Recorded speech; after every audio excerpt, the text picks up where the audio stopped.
The new Jeep Compass has arrived in Australia. So what is it? Who are its rivals? And what do we think of it? We're here at its Australian launch and we've got two versions of it to drive. We've got the Limited and the Trailhawk. Who are you? Trailhawk Richard. I'm slightly more adventurous. Who are you? I'm Limited Richard. Let's go.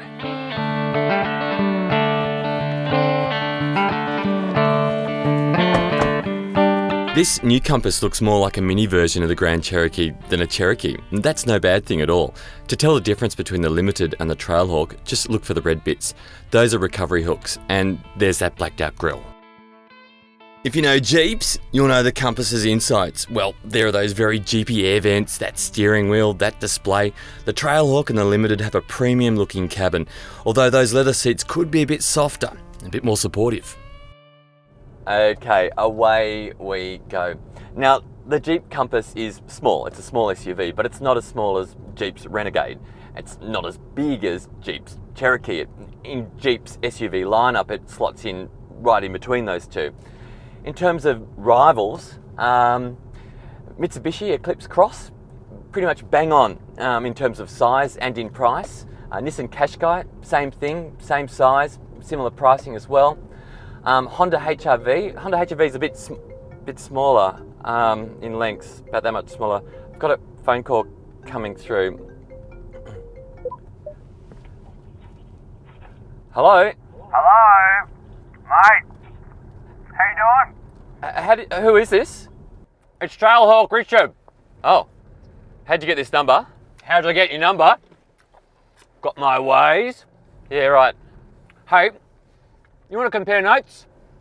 Okay, well, yep, we can compare notes. Sure. Cool. Oh, just getting back to what you were saying about the Honda HR-V. Yeah, sure, it's similar size, but there is no way that you would take that HR-V off-road.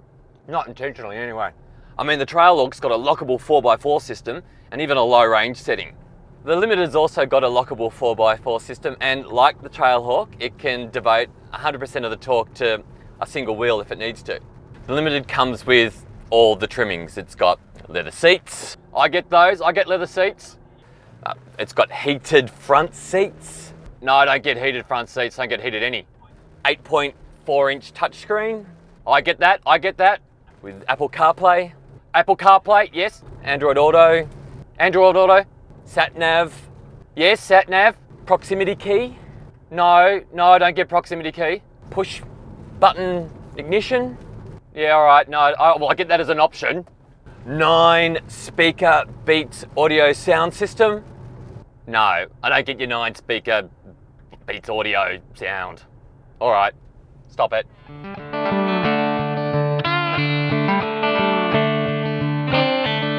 So along with the Trailhawk and the Limited, there are two other grades in the Compass range as well. So below the Limited, you've got the Longitude, and below the Longitude, you've got the Sport. And both of those have 4-cylinder petrol engines, and they're both front-wheel drives. The Trailhawk is diesel only. It's a turbo 4-cylinder, and it's got a 9-speed auto. All Limiteds are 4x4 as well, and you can get it with that Trailhawk diesel, or you can get it with the 4-cylinder petrol. Okay, so what's it like to drive? I'm currently obviously in the Limited. It's the petrol version of the Limited, the 4x4, they're all 4x4s. Now, we're on a bit of a dirt road at the moment, which is perfect for this type of car. On the highway, I did find it a little bit noisy. There was a bit of tyre noise, not wind noise, there was a bit of tyre noise. Steering does feel slightly artificial. It's still accurate, still really, really good. Pedal feel is also good. Visibility, these are quite thick A-pillars, but they sort of curve down and around, so they don't actually get in the way of your vision. I'm pretty impressed there. And in terms of all-round vision as well, visibility is pretty darn good too. Now, this petrol engine does seem to rev a little bit. You put your foot down and it does rev. I do like that 9-speed auto. This has got a real automatic transmission, a real 9-speed auto. And in terms that suits its, more rough and tough persona better than a CVT, which is fantastic for fuel economy. But seriously, it's got no personality at all. Okay, we're in the Limited right now, and we're going up a a reasonably steep, wet, rocky road, and I've just got it in auto, and it's handling it really well. There are parts where I think there's going to be a bit of undercarriage noise as we hit some fairly bigger bumps and rocks, but so far I'm quite impressed by its clearance and what it's able to get through. And this is not even the Trailhawk that we're in at the moment. This is just the Petrol Limited, and I certainly wouldn't take a lot of its segment rivals in places where you'd take definitely a Trailhawk, but also the Limited as well. Yeah, okay, Limited Richard, I can hear that you're pretty impressed with your Limited's off-road capability, but I don't have to remind you, mate, that it's the Trailhawk which is more capable off-road. I mean, what's your approach angle? 16.8? The sound you can hear, is it scraping against the front of the car when you go over a bump, mate? Nah, 30.3 here on the Trailhawk, 30.3. I mean, 16.8, it's not too bad, but 30.3, that's an approach angle. Yeah, look, I tell you what though, your departure angle's pretty good. What is it, 31.7? Not bad at all. Trailhawk, 33.6. 33.6. My ground clearance is what, 225, yours is 212. So, yeah, and I'm trail rated, which meets Jeep's requirements to be a little bit more off-road capable than its regular SUVs in its lineup.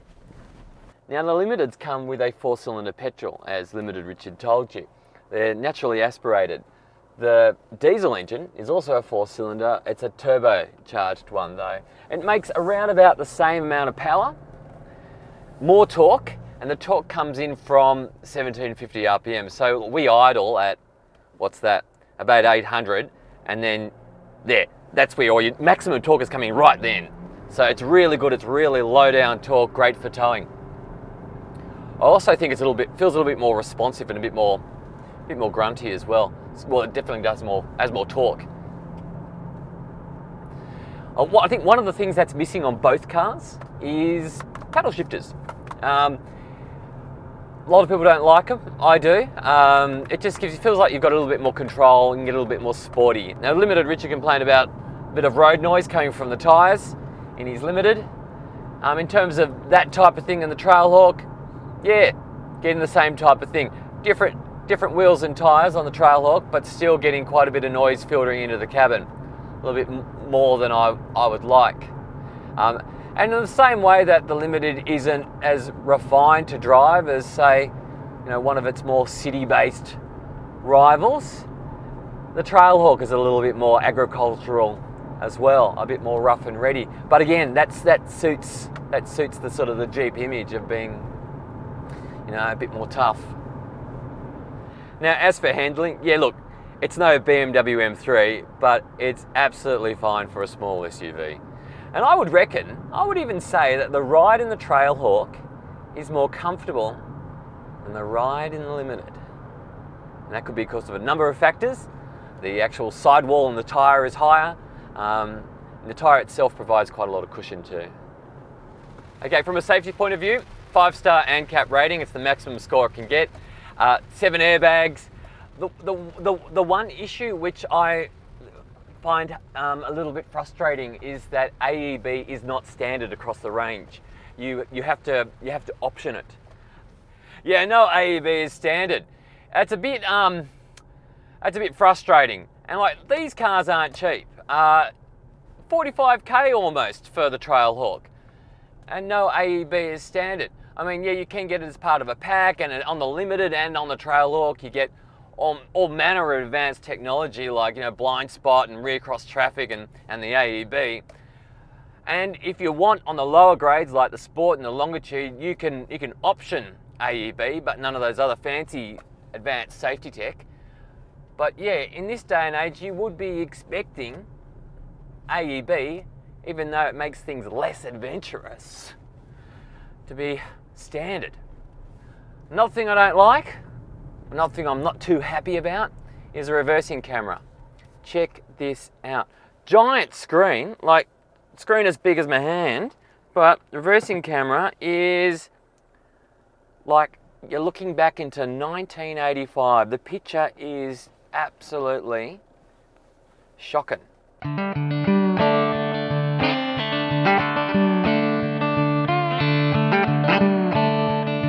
Okay, legroom test. Let's check it out. Okay, back seat. Now, actually, far out. This is the first time I've sat back here. There's like that much room between my knees and the seat back. I'm 191 centimeters tall, and this seat, I haven't moved it. This is in my driving position. And that's really good. Headroom, not too bad either.